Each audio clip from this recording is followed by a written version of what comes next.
봅시다. 그럼 펜슬 있어.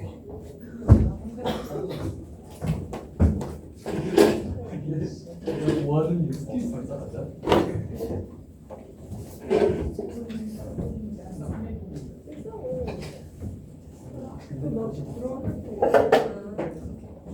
얘가 좀 어두운 보여.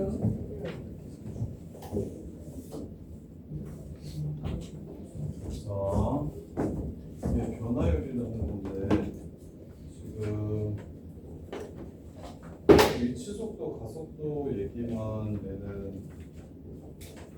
하고 있는데 원래 개념에는 이런 것도 있어. 우리 정우가 저녁에 라면을 먹고 자. 그래서 얼굴이 원래 넓이가 2였어. 라면을 먹고 자니까 얼굴이 자꾸 부어. 그래서 1시간이 지났더니 4가 되고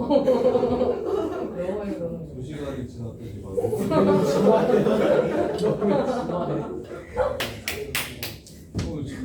그래서 5시간 잤을 때 5시간 잤을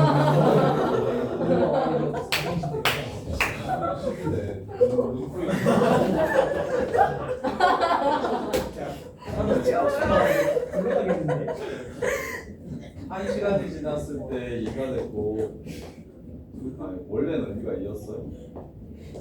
1시간이 지났을 때 4가 됐고 2시간이 지나면 6이 되고 3시간이 지나면 8이 돼. T시간이 지나면 T시간이 지나면 얼마가 되겠어? T시간이 지나면 2T 플러스 2가 될 거야. 그렇지? 이게 T시간 후에 이 새끼 얼굴의 넓이야. 그런데 어떻게 변하고 있어 시간당? 이씩 변하고 있지. 그래서 T로 미분을 하면 얼마야? 2지. 시간으로 미분하면 변화율을 구할 수 있어.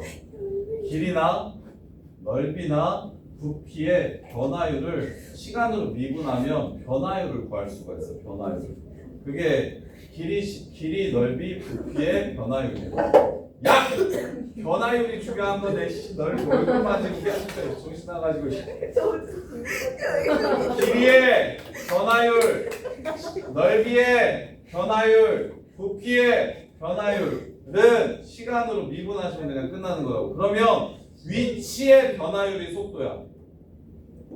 야, 속도랑 속력의 차이 알아? 과학 시간에 배웠어 안 배웠어? 속도랑 속력의 차이. 속도의 절대값의 성분. 절대값 속도가 저기 평면좌표 위, 저기 수직선 위에서만 그래. 와, 내 지금 저 때문에 뭐 말을 못하겠네. 너 조금만 더 웃으면 나 이제 다시는 그런 소리 안 한다. 수업이 안 되잖아. 수직선 위에서 운동을 하면 속도가 절대값 씌우면 속력이 돼요. 속도의 절대값을 씌우면 속력이 되는데 이걸 나중에 기하에서 뭐라고 배우냐면 속도는 벡터고 속력은 스칼라라고 배워요. 자, 힘과 크기와 방향을 동시에 갖는 걸 벡터라고 얘기하고요. 크기만 갖는 걸 스칼라라고 얘기합니다. 질량과 무게의 차이 배웠습니까? 질량은 뭡니까? 여기서나 달에서나 질량은 똑같죠. 거기에 중력과 속도를 곱한 게 무게였던 거 배웠어요. 그래서 무게는 벡터지만 질량은 스칼라입니다. 이렇게. 그래서 지금은 절대값 속도가 속력이라고 외워도 괜찮아. 근데 나중에 미적2 가면 평면좌표 위에서 운동할 거거든. 얘가 시간당 앞으로 2칸 가면서 위로는 3칸 가. 그래서 이렇게 가. 그때는 절대값 속도가 속력이 아니야. 그래서 수직선 위를 움직일 때만 절대값 속도가 속력이 되고요. 그래서 우리는 시간당 위치가 어떻게 변하는지 위치를 시간으로 나누면 중학교 때 외웠지? 거리가 위치야. 속도, 그 다음에 시간, 이렇게 외웠죠. 그래서 거리는 속도 곱하기 시간이고 속도는 시간분의 거리고 시간은 속도분의 거리다고 이렇게 외웠잖아요. 그래서 위치로 바꿔주시면 위치를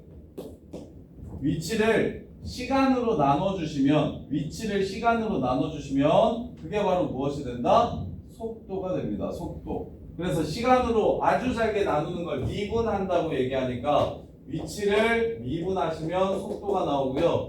속도를 미분하시면 가속도가 나옵니다. 가속도란 시간당 속도가 어떻게 변하는지를 가속도라고 얘기하죠. 그래서 속도가 아예 안 변하는 등속도 운동은 가속도가 얼마예요? 0. 과학이 약하구나. 수학만 잘하네. 이거 속도가 등속도 운동은 속도가 아예 안 변하는 게 등속도 운동이에요. 그때는 가속도가 0이었어요. 0. 그래서 속도의 변화율이 가속도고 위치의 변화율이 속도입니다. 근데 이걸 왜 배우냐면 뉴턴 아저씨가 미분을 만들었다라고 우리나라에서는 받아들여. 학계의 정설이 두 개가 있는데 뉴턴 아저씨가 미분을 만들었다고 생각하는 파가 있고 그게 영국파야. 뉴턴 아저씨가 영국 사람이라서. 그리고 미국은 영국의 식민지였잖아. 그러니까 미국파야. 알아? 뉴턴 아저씨가 영국 사람인 건 알아? 영국이 미국을 신대륙을 발견해가지고 인디언들 다 잡아쳐 죽여가지고 미국 된 거 알아? 그래서 미국이 지금 원래 학계의 주류잖아? 그럼 당연히 뉴턴 아저씨가 미분을 만들었다고 이 사람들은 우길 거야. 자기네들이 짱이라고 생각하니까. 근데 독일의 라이프니츠라는 사람도 미분을 만들었어. 이 사람은 수학자거든? 이 사람은 물리학자고. 이거 수능에 무조건 한 문제 나와. 위치 속도 가속도가 무조건 수능에 한 문제 나온다? 그 이유는 뭐야? 우리나라는 미국의 학계의 정설을 따라. 왜 우리나라는 미국 편이니까? 독일은 원래 저쪽 공산주의 쪽이랑 더 많이 연결되어 있었어서 그래서 러시아 이쪽이랑 더 러시아 중국 이렇게 세 개가 양분되어 있잖아. 그래서 우리나라는 이쪽 주류를 따르기 때문에 미분을 만들어낸 게 이것 때문에 봐. 뉴턴 아저씨가 미분을 만들 때는 뭐 때문에 만들었냐면 가끔 천재적인 과학자들은 자기의 과학 이론을 증명하기 위한 수학적 베이스가 없을 때 수학적 베이스도 만들어버려. 그래서 미분을 만든 거야, 이 아저씨가. 나중에 물체가 어떻게 움직이는지, 나중에 물체가 어떤 식으로 변화했을지를 추론하는데 적당한 수학 체계가 없어서 미분을 만들어낸 거야. 그러니까 뉴턴 아저씨가 미분을 만들어낸 건 이것 때문에 만들어낸 거니까 당연히 우리가 미분을 알게 된 건 이것 때문이라서 수능에서 이걸 한 문제 꼭 내. 속도가 주어지고 나중에 위치가 어떻게 될지를 물어보는 문제가 수능에 한 문제가 꼭 나와. 근데 이제 다른 쪽은 라이프니츠라는 사람은 그래서 이런 거야. 지금 뉴턴식 표기법은 이거야. 리미트 델타 x가 0으로 갈 때 델타 x분의 델타 y가 y 프라임이야. y 프라임이야. 근데 라이프니츠 아저씨는 뭐라고 썼냐면 이걸 dx, dy 이걸 y 프라임이라고 이렇게 적었어. 근데 수학적인 입장에서는 이게 훨씬 깔끔하고 훨씬 나아. 요거는 너무 이걸 줄여서 이렇게 쓰면 훨씬 더 경제적이고 그리고 미적두 가면 전부 다 이렇게 쓸 거야. 미적분 1에서만 이렇게 써. 그래서 이분이 수학적인 입장에서 미분을 훨씬 더 많이 발전시키고 그리고 심지어 이 사람이 더 먼저 발견했다, 미분을 먼저 만들어냈다라고 이야기하는 쪽도 있지만 우리는 뉴턴 아저씨가 미분을 만들어냈고 미분을 만들어낸 이유가 시간당 위치가 어떤 식으로 변하는지를 따져서 위치를 미분하면 속도가 되고 이게 지금 시간으로 미분하는 거야. 위치를 시간으로 미분하면 시간당 얼마나 위치가 변했는지가 나오니까 속도가 되고 속도를 다시 시간으로 미분하면 가속도가 된다. 그래서 이 내용이 수능에서 제일 쉬운 4점짜리야. 되게 쉬워. 그냥 미분만 때리면 돼. 체린아 위치 미분하면 뭐라고? 속도 미분하면 뭐라고? 미분 거꾸로가 뭐였지? 적분. 그러면 속도를 적분하면? 위치. 그렇지. 그렇게 되는 거야. 그렇게. 속도를 적분하면 위치가 돼서 근데 이제 정확하게는 속도를 정적분할 거라서 움직인 거리와 위치의 변화량을 나눠서 이제 좀 생각하는 거 그것만 좀 채워주시면 돼서 그래서 지금 여기 8번부터는 되게 쉬운 유형이야. 봐봐. 저기 위치가 이거래. 속도가 45일 때를 찾아서 가속도를 구하래. 위치가 이거래. 그럼 속도는 뭐야? 미분하면 3t제곱 빼기 6t가 속도야. 가속도는 뭐야? 6t 빼기 6이 가속도야. 속도가 45가 되는 순간을 찾아서 그때의 가속도를 구하라고 했어. 시간 2개 나오는 거야? 2차 방정식이니까 시간 2개 나오는 거 아니야? 5초랑 마이너스 3초랑 2개 나오지? 근데 마이너스 3초 있어? 없지. 시간은 거꾸로 돌릴 수가 없지. 그래서 5초 후에 가속도를 물어보는 문제야. 5초 후에 가속도를 물어보는 문제. 자, 그 다음에 자, 높이도 위치야. 최고 높이에 도달하면, 야, 물체를 던졌을 때 최고 높이에 도달하면 속도는 얼마가 될까? 물체를 위로 딱 수직 운동해서 이렇게 던졌다? 최고 높이에 도달하면 이제 속도가 멈춰서 다시 밑으로 떨어지겠지. 그래서 최고 높이에 도달하면 속도가 0이 될 거야. 그래서 속도는 이렇게 봐봐. 이쪽을 방향을 내가 정하기 나름인데 너네가 보기에는 수직선이니까 이쪽이 양의 방향이겠네. 내가 이쪽으로 1초에 하나 둘 셋 칸 가면 이거 초당 속도가 3이야. 3m/s. 근데 내가 이쪽에 1초에 하나 둘 셋 넷 다섯 칸 가면 이건 속도가 마이너스 5m/s야. 여기서 플러스와 마이너스는 뭘 뜻하는 거냐면 방향을 뜻하는 겁니다. 양수음수 개념이 아니고 이쪽으로 가면 플러스, 이쪽으로 가면 마이너스. 그래서 이 위쪽으로 갈 때를 플러스 방향이라고 하면 이때까지는 속도가 플러스였다가 여기서는 이제 내려오게 되니까 반대 방향으로 가게 되는 거지. 마이너스가 되는 거야. 그럼 이 중간에서는 이 멈추는 순간 이거 아니면 이렇게 생각해도 되겠지. 최고 높이에 도달하면 잠깐 멈췄다가 떨어져. 그래서 멈추니까 속도가 0이라고 생각해도 좋고 방향이 바뀌기 때문에 속도가 0이라고 생각하셔도 좋아요. 위로 가다가 밑으로 가면. 그래서 최고 높이에 도달하는 순간을 찾으라고 얘기했으니까 일단 위치가 이거래. 그럼 하지만 속도는 뭐야? 마이너스 8t 더하기 24지. 최고 높이에 언제 도달해서야? t가 3일 때 도달하겠지. 그때 뭘 구하래요? 움직인 거리를 구하라고 얘기했어요. 그럼 최고 높이를 구하면 지면에서 던졌대? 조심해야 될 건 이런 거야. 위에서 10m 있는 곳에서 던졌대. 그러니까 여기 2층이나 3층 정도에서 여기 위에서 이렇게 던졌대. 그럼 움직인 거리를 구하라고 했는데 최고 높이가 3초일 때 얼마냐면 이게 3,49, 36, 72, 36, 46인가? 오늘 연습이 너무 안 돼서 46 맞나요? 자 그러면 세린아 움직인 거리는 36이야 46이야? 최고 높이가 될 때까지 움직인 거리는 36이야 46이야? 46이 최고 높이고 어디서? 10m 위에서 던졌다고 했으니까 움직인 거리는 36이 되는 거야. 윤자 이거 이해돼? 예서는 이거 이해돼요? 자, 그 다음에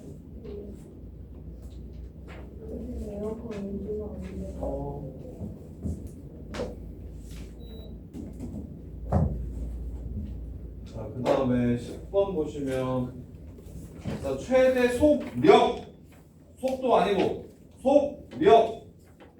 그럼 여기서는 그냥 절대값만 씌워주시면 됩니다. 위치가 t세제곱 마이너스 6t제곱 마이너스 15t니까 3t 제곱 마이너스 12t 빼기 15 0부터 6까지 그려가지고 자 절대값 씌워서 그릴게요. 그럼 얘가 절편이 마이너스 1초랑 5초고 원래는 이렇게 생겼는데 시간 그래프는 무조건 양수만 그리는 겁니다. 이렇게. 자 그런 다음에 6초까지 그린 다음에 6초까지 이렇게 그린 다음에 절대값 속도가 속력이니까 그래프가 이렇게 생기게 되겠죠. 그러면 여기 2에서의 함수값이 얼마냐면 2,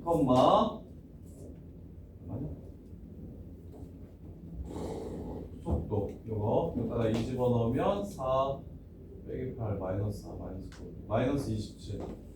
그래서 절대값이면 플러스 27이 되고 여기 6, 66에 36, 64, 24, 29, 21 이렇게 되네요. 따라서 최고 속도는 속력은 27이 되겠습니다. 27.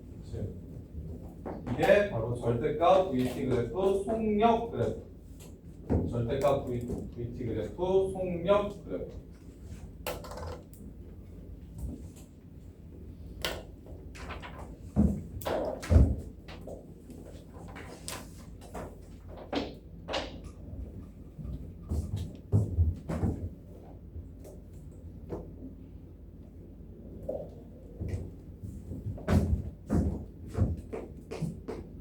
자, 위치가 마이너스 t세제곱 플러스 2t제곱 마이너스 t 더하기 3 일 때 전 P가 두 번째로 운동 방향을 바꾼다. 자, 운동 방향을 바꾼다. 속도의 도가 바뀐다. 그러면 어떤 순간을 구하면 돼? 속도의 도가 바뀌는 순간 일단 속도가 0이 되는 순간을 찾자. 그러면 속도는 2분해가지고 마이너스 3t제곱 플러스 4t 더하기 1 3일 11 마이너스 1 마이너스 플러스 이렇게 되면 되겠네요. 그래서 3분의 1이랑 1초일 때 바뀌네요. 이렇게 그리시면 이렇게 해서 여기가 3분의 1초랑 1초일 때 이게 속도 그래프예요. 운동 방향이 바뀐다는 거 이게 음의 방향으로 갔다가 양의 방향으로 갔다가 음의 방향으로 간다는 거니까 이 1초일 때 무엇을 구해라? 위치를 구해라. 위치에다 집어넣어 주시면 x가 1초일 때 위치는 3이 되겠습니다. 이렇게. 자, 그 다음에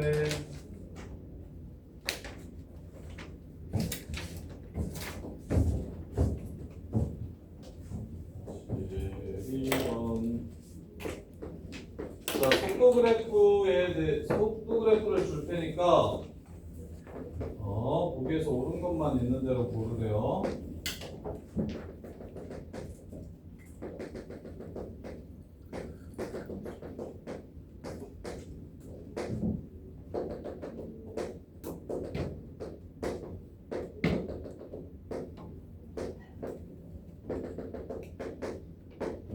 자, 이게 속도 그래프예요. 자, i까지 운동 방향 두 번 바뀐다. 속도의 도가 방향을 뜻한다. 플러스에서 마이너스로 한 번, 마이너스에서 플러스로 두 번. 그래서 1번 참.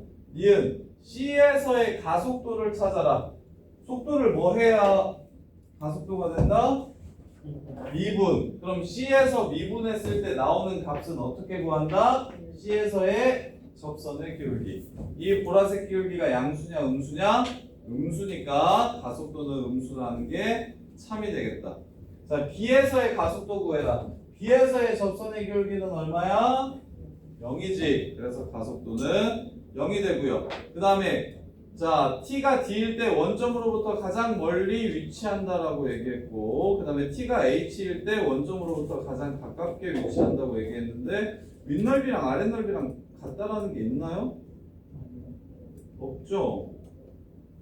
자, 그러면 보세요.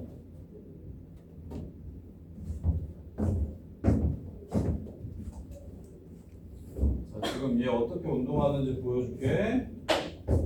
이쪽을 양의 방향으로 할게요. 저기 D초 될 때까지 계속 앞으로 좀 빨리 가다가 어느 순간 좀 천천히 가서 D일 때 이렇게 딱 멈춰요. 이렇게. 그런 다음에 이제 다시 DFG만큼 뒤로 이렇게 해서 H까지 돌아옵니다. 그런 다음에 H에서부터 다시 앞으로 이렇게 가요. 그러면 D일 때 제일 멀리 떨어져 있다는 이거 원래는 넓이를 줘야 되거든요. 그죠? 이것도 좀 애매하고. 저기 H부터 I까지 요 넓이가 확 커질 수 있거든요. 저 그림만 보고 판단해야 되는 건 좀 별로라서 여기 내가 넓이를 좀 줄게. 여기의 넓이가 5라 하고 여기의 넓이를 3이라 하고 여기의 넓이를 2라 하면 앞으로 5칸 간 다음에 뒤로 3칸 간 다음에 앞으로 다시 2칸 간 거야. 그러면 D초일 때가 제일 멀리 떨어져 있는 거 맞죠? 앞으로 5칸 이렇게. 그래서 4번은 참이 되고, 그 다음에 H일 때 제일 가깝게 온다고 했는데 그러면 H일 때는 2잖아? 그럼 처음 출발했을 때는 0에서부터 가니까 0에 한없이 가까워질 때가 있죠. 그래서 H일 때 제일 가깝다는 건 거짓말이 되겠습니다. 이렇게.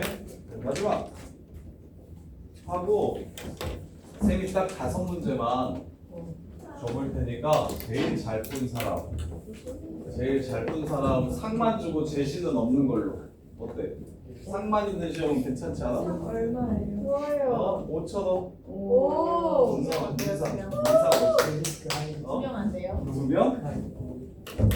왜 한 명 하면 좀 쫄려? 한 명이요, 한 명. 아, 한 명이에요. 동점 나와? 아, 근데 5개 다 맞추는 동점이면 내가 둘 다 줄게요. 못 맞출 것 같아요. 아니야, 그렇게 어렵지 않은 걸로 줄게요. 적당히 어려운 걸로 줄게요. 진짜 어려운 거. 시간에는 상관없죠. 아 근데 수능이니까 객관식이네요. 똑같아요. 사진 날려줄게요. 잘라서. 사진 날려줄게요. 자, 저는 주관식으로 운도 실력이라 생각합니다. 수능도 어차피 찡잖아 이거. 주관식으로 갈게요. 안 돼요. 한 4개만, 5개만. 아까 3개나 했잖아요. 5개. 아까 생겼네. 오케이. 일단 5개 주고 푸는 데까지 풀고 나머지는 집에서 숙제로 해와요. 다음 시간에 다시 가서 설명해 줄 테니까. 수능 모든 기출 다 뒤져봐야 되나? 자, 좋아. 저기 이거 속도 그래프, 이거 위치 그래프예요. 위치 그래프. 자, D에서의 속도를 구하래요. 위치를 미분하면 속도였어. 그럼 D에서의 속도는 이거겠죠, 이거. 이 접선의 기울기. 그래서 0이라고 한 거 거짓말 되겠네요. 자, 0부터 B까지 속도가 T가 A로 최대래. 얘 속도 얼마입니까? 0이죠. 최대 아니죠. T가 C일 때 전피는 운동 방향을 바꾼다. 자, C일 때 속도가 얼마 돼요? 0 되죠. 이 전에는 속도가 음수였으니까 뒤로 가고 이 이후에는 속도가 양수게 되니까 앞으로 가죠. 아니면 위치인 상태로 그대로 해석하셔도 돼요. 얘는 뭐냐면 처음에 0이야. A만큼 앞으로 갔다가 그 다음에 B, C만큼 뒤로 갔다가 C초일 때 다시 앞으로 가서 D초일 때 다시 자기 자리로 돌아오는 이런 운동입니다. 그래서 여기서 지금 운동 방향이 바뀌어요. 그 다음에 P는 출발후 원점을 2번 준단다. B일 때 원점 지나고요. D일 때 원점 지나고요. 위치는 바로 원점이 0인 지점이 위치가 0인 지점이 원점이기 때문에 그래서 2번 지난다도 3이 되겠네요. 이제 그거 좀만 눌러주면.